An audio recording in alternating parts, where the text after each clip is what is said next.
அண்மை செய்தியை பார்த்து வருகிறோம். அதிமுக பாமக இடையே சட்டமன்ற தேர்தல் கூட்டணி ஒப்பந்தம் கையெழுத்தாகி விட்டது என்ற அண்மை தகவலை பார்த்து வருகிறோம். சற்று நேரத்திற்கு முன்னதாக அதிமுக பொதுச் செயலாளர் எடப்பாடி பழனிசாமியை அவரது இல்லத்தில் பாமக தலைவர் அன்புமணி ராமதாஸ் சந்தித்து பேசினார். தொடர்ந்து இன்றைய தினமே கூட்டணி முடிவுகள் வெளியாகும் என்று தெரிவிக்கப்படக்கூடிய சூழலில் அதிமுக பாமக இடையே சட்டமன்ற தேர்தல் கூட்டணி ஒப்பந்தம் கையெழுத்தாகி விட்டது என்ற அண்மை தகவலை பார்த்து வருகிறோம். விவரங்களோடு இணைந்திருக்கிறார் செய்தியாளர் ராஜேஷ். ஒப்பந்தம் கையெழுத்தாகி விட்டது என்ற அண்மை தகவல் கிடைத்திருக்கிறது. நீங்கள் தொடரலாம். ஹாசினி, வணக்கம். தற்போது அதிமுக பாமக இடையே கூட்டணி ஒப்பந்தம் கையொப்பமாகிவிட்டது. இந்த அதிகாரப்பூர்வ சீட்டுகள் எத்தனை என்பதை இன்னொரு 5 நிமிடத்தில் அவர்களே அறிவிக்க இருக்கின்றார்கள்.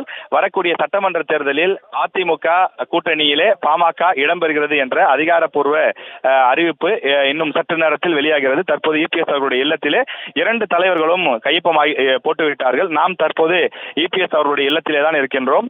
சென்னை பசுமை வழிச்சாலையில் இருக்கக்கூடிய இபிஎஸ் அவர்களுடைய இல்லத்திற்குள்ளே தான் தற்போது நாம் இருக்கின்றோம். தற்போது 2 கட்சியினுடைய தலைவர்களும் ஒப்பந்தம் அந்த கையொப்பம் போட்டுவிட்டார்கள். ஒரு பக்கம் அன்புமணி கையொப்பம் போட்டிருக்கிறார், மற்றொரு புறம் இபிஎஸ் அவர்கள் கையொப்பம் போட்டிருக்கிறார். அந்த கடிதத்தில் அதாவது 2 நகல்கள் இருக்கின்றது. 2 நகல்களிலும் 2 தலைவர்களும் கையொப்பம் போட்டுவிட்டார்கள்.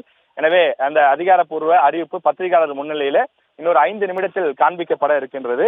அதே போல எத்தனை தொகுதிகள் தங்களுக்கு கிடைக்கின்றது என்ற விவரத்தையும் அவர்கள் இந்த பத்திரிகையாளர் சந்திப்பிலே வெளிப்படுத்த இருக்கின்றார்கள். அதிமுக கூட்டணியை இன்னும் பலப்படுத்தவும் விரிவுபடுத்தவும் தேவையான நடவடிக்கைகளை மேற்கொண்டு வருவதாக இந்த கூட்டணி கட்சியை சார்ந்தவர்கள் தெரிவிக்கின்றார்கள்.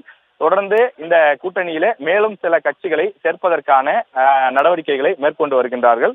குறிப்பாக இதில் தேமுதிகவை கொண்டு வருவது, அதே போல ஏற்கனவே என்டிஏ கூட்டணியில் இடம்பெற்றிருந்த மற்ற கட்சிகளை உள்ளே கொண்டு வருவது உள்ளிட்ட அனைத்து விதமான பணிகளும் தீவிரமாக நடைபெற்று வருவதாக சொல்லப்படுகிறது.